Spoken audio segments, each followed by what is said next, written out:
la phrase de Keynes, sur le temps long, enfin à long terme, on est tous morts, quoi, tu vois. Et je pense assez souvent à ça, et même si je suis pas quelqu'un de croyant, et ben je pense aussi très souvent à ce que Bach écrivait. Enfin, ça, c'est un truc assez intéressant. Bach, enfin, il signait quelquefois ses partitions de son propre nom, mais c'était très rare. Le plus souvent, ce qu'il écrivait, c'était SDG pour Soli Deo Gloria, à Dieu seul la gloire. Tu vois. Et c'est très drôle de voir à quel point Bach, contrairement à d'autres compositeurs de son temps, comme tu pourrais prendre Handel ou Scarlatti, il a un peu publié, oui, pas mal, mais j'ai oublié celui qui était le parrain du gamin de Bach. Bon, c'est pas, ça me reviendra. Euh, et qui, eux, voulaient publier, voilà, pour se faire des thunes et puis aussi être reconnus, quoi, tu vois. Tu prends aussi Buxtehude, Vivaldi en tête. Bah, Bach, lui, il a quasiment rien publié, quoi. C'est un truc de fou. Il a publié les claviers Übung, tu vois, donc c'est des trucs pour le clavier. Mais après, en fait, il composait de la musique juste pour sa paroisse, dans la communauté de Leipzig. Et en fait, il faisait ça en direction de quelque chose de plus grand, tu vois. Ouais, Et, ça, je comprends très bien, ça me parle beaucoup, tu vois. ouais, ouais. Et il faisait absolument pas ça pour la gloire, quoi. Et c'est fou comme quoi Bach, enfin, ouais, est tombé pendant très longtemps dans l'oubli quasi total, Hmm. jusqu'à ce que Mendelssohn, Mendelssohn, au 19e siècle, fasse rejouer la Passion selon saint Matthieu de Bach. Et là, tout le monde a redécouvert la musique de Jean-Sébastien Bach à cette occasion. C'est quand même fou ça. Et juste petite parenthèse, parce que ça c'est parce que je suis passionné par ces géants. Mendelssohn, compositeur absolument mais prolifique, c'est de la folie. Absolument génial. Il était aussi connu que Mozart en son temps, tu vois. Hmm. Et bah Mendelssohn, donc il est mort assez jeune. Il est né en 1809, 1811, excuse-moi si je dis pas de conneries. Mais attends, ouais, c'est ça, je crois. Bon, qu'importe. Et en tout cas, il est mort assez jeune. Et quoique 1810, on s'en fout. Et en tout cas, Mendelssohn était juif. Voilà. Et le truc, c'est que bah, pendant le Troisième Reich, en fait, les nazis ont dit bah, la musique juive, donc de Meyerbeer et de Mendelssohn, ça dégage. Et donc, c'était interdit de jouer du Mendelssohn pendant le Troisième Reich. Et d'ailleurs, enfin, ça, c'est quand même assez intéressant parce que, vous voyez, cette fameuse musique du mariage, ta-ta-ta-tam, ta-ta-ta-tam, ta-ta-tam, ta-ta-tam, ta-ta-tam, Ah ta-ta-tam, oui. eh ben, c'est Mendelssohn, ça. C'est Moi, je croyais que t'allais Mendelssohn. me faire ta ta ta la ta ta ta ta la ta ta ta ta la ta ta ta ta. Ah Non, bah, mais, ok. et- mais Mendelssohn était d'ailleurs aussi le protégé de Goethe. Goethe était, enfin, c'est de la folie, tu vois. Ah ça me parle. Goethe, Ça, c'est vraiment l'auteur qui accompagne mon adolescence. eh Je me ben, suis bouffé toutes eh ben, ses eh œuvres au ben, Goethe, lycée. ouais, le jeune Werther, et ben, Goethe, quand il recevait le jeune Mendelssohn, c'était l'enfant prodige qui D'accord. recevait chez lui. Et Mendelssohn a énormément œuvré pour faire de la musique presque l'une des grandeurs de l'Allemagne, quoi, tu vois. Ouais. Et ce qui est fou, c'est que et ça c'est très drôle parce qu'il y avait un compositeur qui lui était extrêmement antisémite, né en 1813, c'est Wagner, Richard Wagner. Il a écrit un manifeste contre la musique juive, donc qui démontait complètement Mendelssohn et Meyerbeer en disant mais c'est vraiment de la merde ce que vous écrivez, mais d'une violence terrible.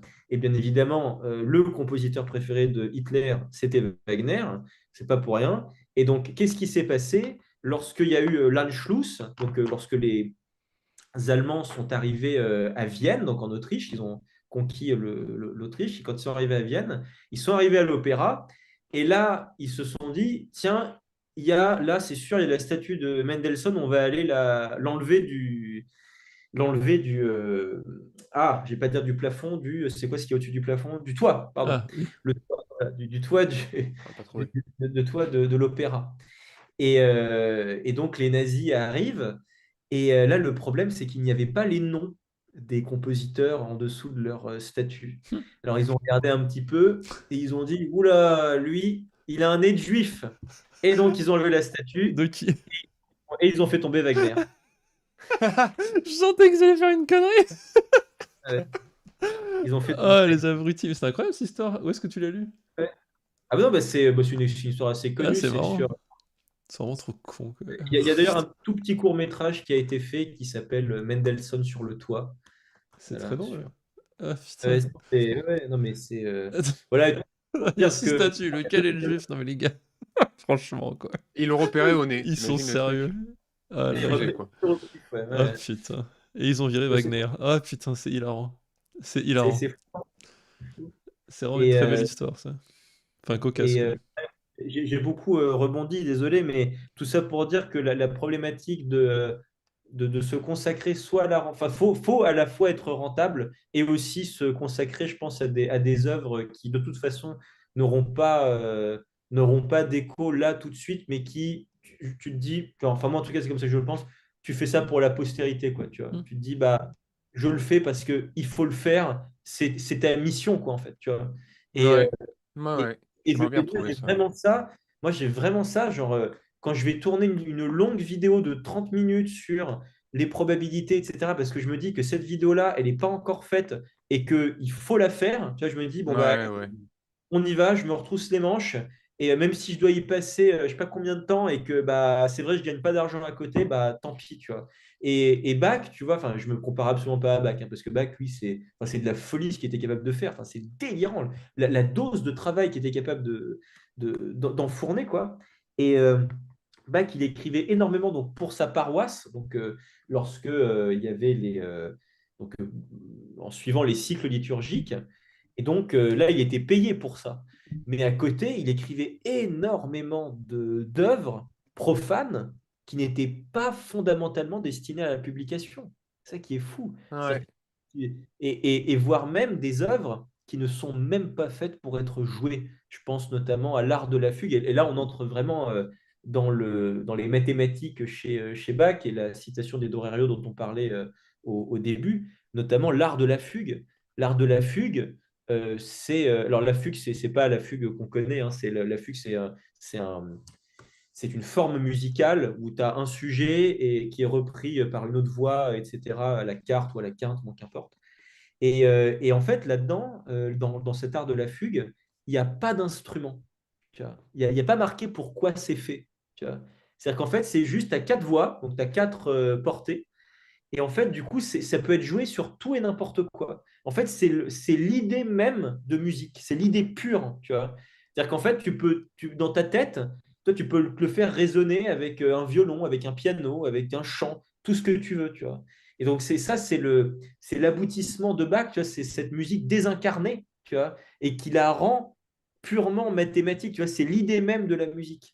Et Bach était quelqu'un d'extrêmement mystique, dirigé vers l'au-delà, etc. Alors attends, je reprends Et- juste. Pardon, vas-y.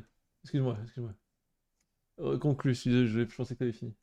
Ah non, Moi, non, j'ai une question juste sur la fugue. Est-ce que tu connais la vidéo How do you write a fugue? ah, bien sûr, oui, elle est très Elle est très bien. incroyable, non? Oui, Elle bah, elle me mais fait mourir de rire, moi. il y en a plusieurs en fait qui ont été faites. Ouais. La plus connue, c'est sur la petite fugue en sol mineur qui est faite pour orgue d'ailleurs, qui fait Attends, je sais pas chanter. Sol, ré, si, pa. Ah ouais, exactement. Que j'ai joué à l'orgue d'ailleurs. D'ailleurs, c'est marrant, j'y ai joué l'année dernière, celle-là. Exactement, exactement. Elle est super, celle-là. Exactement. Ah, ouais, ouais. Ah, mais là, en Il est à fait, fond.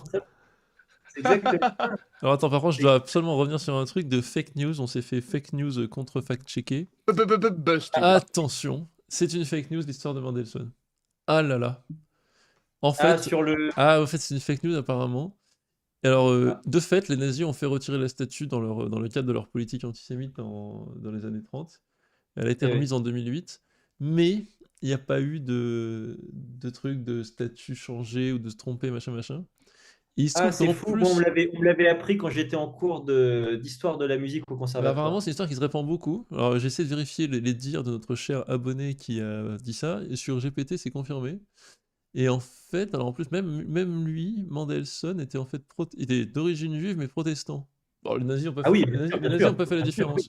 Bon, bien sûr, ça Ah moi non, je mais suis attends, d'accord. non. Ah non, alors en revanche, le fait que les nazis n'ont pas pourchassé la musique de Mendelssohn, enfin, je veux dire, ils ont Non, mais eu oui, c'est une pas... politique c'est juste l'histoire très ouvertement, précise mais qui m'a bien fait sûr, beaucoup rire, à malheureusement, qui vrai était dire, fausse. à Dommage. vrai dire, le fait que Mendelssohn, enfin, qu'ils aient fait tomber Mendelssohn, même si c'est une fake news, je trouve ça très poétique et ça me dérange pas Non, trop. il n'y a pas de fake news sur la statue, ils l'ont viré. Mais c'est pas... mais le truc de s'être trompé sur Wagner, non. Mais non, mais voilà, mais moi, je trouve ça sympathique, cette idée, voilà. Mais bon, après, même si c'est faux, Oui, bon. je voulais être sûr, parce que je voulais pas qu'on soit accusé de Non, mais distribuer voilà. des fake news. Ce sera faux. Alors, ce sera faux et je le présenterai dorénavant comme quelque chose de faux en préambule. Mais je dirais quand même, je continuerai de la raconter parce que je trouve ça trop marrant. Ça m'a quand même Mais fait rire. en revanche, il y a eu une véritable politique répressive vis-à-vis de la musique de Mendelssohn en Allemagne et de la musique de Meyerbeer, etc. Et donc, par exemple, c'était interdit de jouer la musique de mariage, un mariage, justement. Ah, l'enfer. Euh, Ah oui. non, mais Wagner, justement, a lui aussi écrit, là, c'est très drôle d'ailleurs, ça c'est vraiment quelque chose qui est très amusant et qui n'est pas assez pointé du doigt, je trouve. C'est qu'il y a deux grandes musiques de mariage. Il y a la musique de Mendelssohn, et il y en a une autre qui est la musique de Wagner, alors que je ne saurais pas chanter, mais qui est aussi très connue, mais c'est l'autre grande musique de Est-ce mariage. que c'est celle des Américains? Oui, Oui. je pense aux États-Unis, il a joué énormément, ouais. Oui, Celle-là, c'est de Wagner, celle-là. je savais pas. Donc voilà, c'est assez drôle, mais enfin bon, voilà. Voilà. Et je sais plus ce qu'on disait tout à l'heure, Olivier, je sais plus. Là, Oui. c'était House. Là où on partait, moi je te disais, le tiraillement entre d'un côté les vidéos qui marchent et qui sont un peu cheap, la thématique principale, ou alors le truc pour l'amour de l'art. Et effectivement, j'étais aussi traversé par ces idées quand je me disais, putain, je fais une vidéo de 40 minutes sur un TOD groupe, ok, ça correspond à 50 heures de travail, que ça va pas me repartir un copec, grosso modo. C'est ce sentiment, donc cette vidéo n'existe pas, je peux le faire, il y a un peu un je peux donc je dois, tu vois, parce qu'il y a quelque chose de plus grand que moi. Ouais, c'est ça. Voilà, après on met de la religion derrière ou pas, mais moi en tout cas, dans ces moments-là, je travaille, ça me dépasse. C'est pour autre chose que moi, mon petit compte, ma toute petite existence. Et je Ah pense que bah, c'est comme ça que Bach travaillait autant aussi. C'est que, je sais pas, enfin, il suffit de rentrer dans une cathédrale, pour moi, bon, oui, tu comprends que tu es insignifiant. Et exactement. voilà. Là, j'arrive à travailler dans ces conditions-là, ouais. Non, mais je me reconnais aussi parfaitement là-dedans. Enfin, ça fait parfaitement écho avec ce que j'ai au fond de moi, quoi. C'est que vraiment, ouais, bah, je me répète, hein, je radote, mais tu l'as très bien dit, c'est que on est au service enfin, on fait comme on peut, mais on essaye d'être au service de quelque chose qui nous dépasse, quoi, et d'une mission de vie, quoi. Et voilà, et en plus, ça fait tellement du bien après, lorsque tu vois que cette vidéo qui, tu pensais allait faire zéro vue, et ben, il y a un mec qui commente et qui dit, putain, merci, maintenant je Ouais, c'est comprends. ça. Donc, Ouais, ouais, ouais. même s'il n'y en a qu'un seul, tu vois, pour l'instant, bah, enfin, même si C'est marrant. tu Je me vois, disais la même chose au tout début de la chaîne. Je me disais, si ça sert à une personne, ça n'aurait pas été perdu. Tu vois, vraiment, j'ai fait toutes mes premières vidéos en me disant, écoute, s'il y a une personne qui me dit, putain, j'avais pas compris, merci, tu m'as sauvé mon truc, bah, ça aurait servi. Mais Tu vois, c'est ça aurait servi à quelqu'un. Et c'est vrai ça, tu sais. et moi, Qu'est-ce qui a oui. ouais, c'est changé? le cas. C'est vrai? Et ce qui a changé, c'est qu'en fait, au bout d'un moment, il n'y avait plus de sous dans mon Non, porte-monnaie. non, ça Et je me oui, suis dit, mince, mais la vérité de j'ai ces sous. l'assertion initiale reste, tu vois. Ah oui, oui, oui. Ah non, elle reste vraie. C'est Ah juste que oui. j'ai plus pu suivre que cet Non, idéal-là. non, oui. Parce qu'il a fallu, encore une fois, des questions d'argent qui reviennent en fait toujours à la même chose. Tu peux peut-être Moi, dans demander à la l'idéal, comme tu collègue dis, d'Ambroise je de... reviens à tes pieds, hein, Antonin, c'est vraiment la clé, hein, l'OnlyFans. Tu vois, si j'avais un mécène qui me Payer donnait pour vraiment mes de l'argent. pieds! Je dis, mais va essayer de voir la copine, enfin la collègue d'Ambroise, là, elle a réussi à trouver plein de fric, peut-être qu'elle peut Ah t'en oui, mais trouver. c'est pour des associations. Mm. L'association de protection d'Olgène, hein. Contre oui, la bah, on pourrait. dépression de trop de copies à corriger. En fait, il faudrait qu'on réussisse à la faire reconnaître d'intérêt général. Et ça, c'est Mais pas l'intérêt évident. général, Parce c'est que qu'il fait des vidéos magnifiques comme il faisait depuis quelques années. Ça, c'est de l'intérêt euh, général. pas Non, mais faux. par exemple, j'aurais pu me débrouiller peut-être pour faire un truc juste sur les vidéos et peut-être avoir des subventions, tu vois, des trucs comme ça, du CNC, tu vois, envoyer suggérer des fonds publics, Franchement, etc. Et ça se tenterait, hein. Moi, c'est ce ouais, que je j'essaye. de mon côté parce que c'est ce dont on en revient à la boucle est bouclée, hein. C'est ce dont on parlait avec La Fontaine et Fouquet à Vaux-le-Vicomte, hein. C'est trouver un mécène tu vois, quelqu'un qui dit, bon, bah voilà, en fait, cette personne-là, elle œuvre pour le bien commun. Je mets le billet pour qu'il puisse faire sa mission, quoi, tu vois. Ah, c'est beau, hein. Ouais. Mm. Ou Mais bon, bien, tu malheureusement, fais beaucoup d'argent et tu deviens ce mécène. Tu sens, moi, tu sens que moi, je suis le moins créatif des trois. moi, je, moi, je dois avouer que l'objectif, non mais et ça c'est vraiment un truc, c'est que comme je viens d'une famille où on est, comme je le disais, on n'est pas riche, mais on n'est pas pauvre, en fait, j'ai jamais eu de problème d'argent.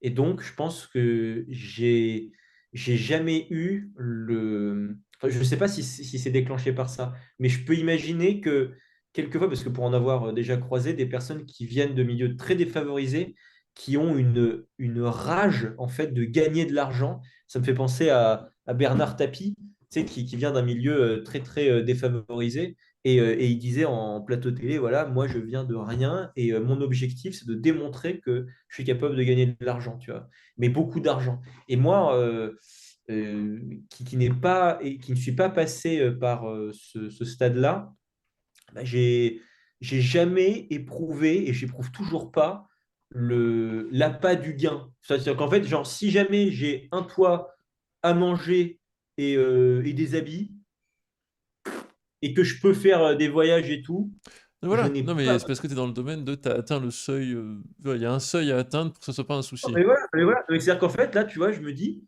genre, je pourrais très bien vivre jusqu'à la fin de mes jours comme ça, Mm. mais je suis heureux, quoi, en fait. Là, j'ai une famille maintenant, tu vois. Franchement, là, tu vois, quand on est à table, c'est parfait, quoi. Enfin, Moi, le je seul changerais. souci que je vois dans ça, c'est quand les enfants commencent à être acceptés à Stanford. Oh je déconne, mais tu vois, imagine tes enfants partent à l'étranger, moi c'est ça qui Non, mais m'angoisse. Je dis, oh là là, c'est le pour, 50 000 € l'année, et là c'est tu pour sais ça que tu peux pas. qu'ils iront dans le public. C'est pour ça qu'ils iront dans le public, évidemment. Oui, oui. Il y aura plus de problème. Et d'ici là, le public aura Oui, redressé. oui, oui, oui. Ah oui, oui. Oui. Encore le temps de voir venir, hein. Enfin, espérons. Je sais, je déconne. Ouais, c'est marrant parce que tu vois, tu vas peut-être du coup être rattrapé au bout d'un moment. Ambroise, moi, mes deux enfants, ils ont 11 et 9. Et tu Ouais. vois, on commence à atterrir à un moment où, effectivement, la perspective d'études se présente, etc. Et j'ai eu cette phase aussi. Alors, c'est marrant parce que moi, j'ai grandi dans un endroit où, enfin, il n'y avait pas de thunes, mais j'ai jamais eu vraiment la rage de gagner beaucoup, beaucoup, beaucoup. Parce qu'il y a une telle différence entre mon niveau de vie aujourd'hui et le niveau d'où je viens que j'ai un peu atteint cette paix. Tu vois, le fait de me dire, mais en fait, je suis super heureux, j'adore ma compagne, j'adore mes enfants, mes activités sont incroyables. Tu sais, et encore une fois, le minimum d'avoir un toit, d'avoir un peu de chauffage et d'avoir de quoi manger sur ma table me suffit amplement. Parce qu'après, en bonne compagnie, enfin, je veux dire, ça alimente tout le reste. Et donc, du coup, j'ai du mal à voir plus loin. Mais cela dit, il y a quand même ces considérations d'un service public qui perd en qualité sur tous les plans, que ce soit, je sais pas moi, la médecine générale, tout en fait, de toute façon. Et finalement, si tu veux vraiment avoir accès à de la compétence, ben, il va falloir soit que tu deviennes un spécialiste toi-même, soit que tu aies les moyens de payer vraiment un spécialiste. Alors moi, d'un côté, pour mon propre petit cas, ça me va. Mais le problème, c'est vis-à-vis des enfants. En fait, je me dis, bah mince, il y a peut-être un moment où je vais me dire, ok, t'as voulu, t'as voulu faire des choses en artiste, etc. Mais là, t'as le choix entre le public qui est de mauvaise qualité et quelque chose que t'aurais pu te payer, mais t'as pas fait le job, en fait. T'as pas ce qu'il faut. Donc tu pourras pas lui offrir ça. Et en fait, c'est pas grave, parce que d'un côté, moi, j'ai pas bénéficié de ça, j'en suis quand même très bien sorti, mais il y a aussi cet arbitrage, du coup, en se demandant à quel point tu as envie de dérouler un tapis rouge pour tes enfants. C'est compliqué, en fait. Tu vois, c'est des trucs de juste milieu. J'ai du mal encore. Même aujourd'hui, c'est encore pas Mais très mais net. c'est La seule chose que je peux dire, c'est que j'ai été rattrapé par une problématique économique. C'est que, à vouloir vivre en artiste, de mettre 60 fois le temps de la vidéo pour faire la vidéo sur le jeu les matins en finesse, à vouloir dire, bah oui, en fait, on fait gratuit, etc. Bah finalement, il n'y a plus gratuit pour personne. Mais en fait, c'est marrant parce qu'Antonin, tu dis, je suis le moins artiste des trois, mais au moins, pour moi, tu as au moins le mérite de m'avoir fait ce raisonnement-là en me disant, si tu veux pas gagner ta vie, en fait, tu te pénalises toi et tu pénalises même le dernier des rats qui dépensera pas un seul centime pour tes vidéos. Parce que comme tu gagnes pas ta vie, il y a plus de, t'as plus de temps. Et donc, du coup, comme tu n'as plus de temps, il n'y a plus de vidéos gratuites. Donc, tu vois, même la personne qui serait même la plus à même de dire, ouais, il faut que tu travailles gratuitement, etc., elle se rend pas compte qu'en fait, elle a plus de vidéos parce que j'ai plus de thunes. Et Oui, parce que j'aurais mieux fait d'avoir des problématiques financières avant ça. oui. Mais bon, long laïus. Mais ouais, c'est compliqué. C'est encore un domaine de grande réflexion pour moi de me dire finalement, je sais pas, même, est-ce que je pourrais offrir par exemple à mes enfants le fait qu'on parte 1 an à l'étranger, tu vois, par Mm. exemple. Parce que si je veux leur offrir ça, il va falloir que je fasse un peu plus Ouais, de moulin. d'argent, encore une fois. Mais c'est là-dessus Ouais, que c'est ça. vient, moi, ma déception profonde, le sentiment de trahison et maintenant mon ressentiment vers le service public. C'est qu'en fait, si tu peux, moi j'ai eu la chance de faire le grand, les grands trucs comme ça. Si tu as la chance d'avoir un service public d'il y a 30 ans, 40 ans, 50 ans, alors il n'y a plus la course à l'argent. Parce que tu dis qu'en effet, tu as accès à beaucoup de médecins, beaucoup de bonnes écoles. Quand tu fais t'es français, classe moyenne, tu fais confiance par défaut à ce qui existe, la médecine, l'enseignement, tu es dans les années 70-80, et c'est magnifique, la qualité est incroyable. Tu le fais en 2030-40, tu le fais en 2020.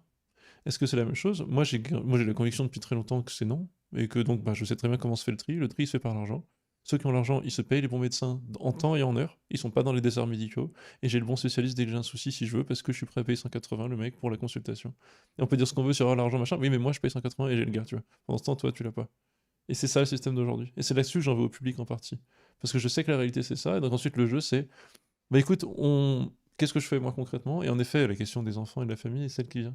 Ça fait un pragmatisme d'un cynisme, et un certain cynisme un peu triste, mais je pense que c'est la réalité. Alors je souhaite que tous les Français s'enrichissent et qu'en fait on remette un service pour tout le monde, mais j'aime pas trop. Je suis déçu par le fait que le service public d'il y a 30 ans, que ce soit santé pour tout le monde, quand je vois les déserts médicaux, ça m'angoisse hein, pour beaucoup de nos concitoyens dans des endroits pas possibles, sans rien, sans maternité. La santé et l'éducation, vraiment, il y a une grande trahison vers les Français. Et donc, bien sûr que si tu as les moyens, les possibilités, etc., et que tu peux faire le choix rationnel en regardant la situation, bon, je connais personne dans les gens qui ont fait des études qui ont les moyens qui font pas le choix de ok, je vais gérer par le fric. Ça sera l'école privée pour les enfants, ça sera les médecins très chers. Pour moi, ça va aller. Moi, j'ai la chance d'avoir de l'argent. Tant pis pour le reste du pays. Et c'est là que j'ai mal au service public et à la cohésion de ce pays. Tu vois. T'en penses quoi, Ambroise? Bah alors moi, justement, il y a plusieurs, il y a plusieurs choses. Alors, il y a plusieurs choses. Nous, par exemple, les enfants, on sait que on les a mis dans le public et que on voudra toujours qu'ils soient dans le public. C'est-à-dire que c'est par principe, en fait, mais c'est aussi parce qu'on a ici des bonnes écoles publiques là où on est, et on est très Voilà, c'est reconnu. la condition sine qua non. Exactement, c'est la condition sine qua non. Mais je comprends tout à fait que certaines personnes dans je ne vais pas appeler ça des aires éducatifs, hein, mais là où il y a des problèmes structurels dans certaines régions, et les parents inscrivent leurs enfants dans le privé, ce que je peux tout à fait comprendre. Nous, par principe, comme je le disais, c'est dans le public. Et aussi, il faut pas le nier, c'est que bien évidemment, il y a l'école, c'est important ce qui s'y passe, mais c'est aussi à la maison, en fait. Et Ah le, et oui. le, et le truc, c'est que tu vois, à la maison, là, les deux petits, la mère, elle est prof, elle aussi. Moi aussi, je suis prof. On connaît les codes. Et donc, tu vois, en fait, dès qu'ils arrivent à la maison, en fait, tu vois, les gamins, on leur fait faire des mathématiques ou des langues, etc., du français, de la littérature. Enfin, ils sont baignés de toute façon dans un cadre privilégié en ce qui concerne la culture. C'est indéniable. Mais en revanche, je m'étais fait exactement la réflexion que tu as citée, Olivier, sur le fait de se dire, bah, il y a un moment donné où en fait, le fait de vivre en artiste, ça n'est pas possible de faire que ça parce qu'il faut gagner sa croûte à un moment donné. Et en fait, le fait de gagner ma croûte, ça va aussi me permettre de continuer à faire des vidéos. C'est un cercle vertueux. Et je me souviens très bien de, du moment où je m'étais dit ça. C'était lorsque j'ai donné mon tout premier cours particulier. Et j'avais pris cher. Enfin, et d'ailleurs, je prends toujours ces tarifs-là. Mais tu vois, je m'étais dit, punaise, c'est hyper cher. Et j'étais allé dans Paris, dans une maison dans Paris. Je ne savais même pas que c'était possible. Ouais, ouais. Ouais, ça. Et pour eux, tu vois, c'était genre, ils me filaient le fric, moi, je me disais, mais c'est pas possible, on va pas me payer ça. Et pour eux, c'était genre, oui, je te fais le virement là tout de suite. Et j'étais, c'est comme ça. Pour la première fois, je pouvais aller manger au restaurant, tu vois, et même acheter des trucs au supermarché sans regarder les prix. Enfin, bien sûr, je regardais toujours les Ouais. prix, mais je veux dire, je pouvais acheter ce que je voulais, quoi, tu vois.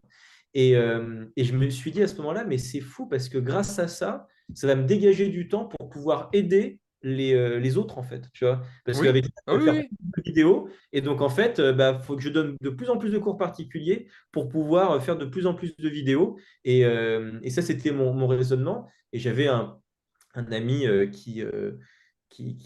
enfin, qui avait utilisé la métaphore du Robin des Bois de YouTube, machin. C'est pas vraiment ça, parce que je pense pas vraiment qu'il. Enfin, bref, qu'importe. Mais en tout cas, c'était l'idée de se dire, voilà, il y a besoin, comme tu le dis très bien, Olivier, il y a besoin on a besoin de gagner sa vie, quoi. Et en fait, le fait de gagner sa vie, ça aide aussi ça nous permet d'aider aussi les autres.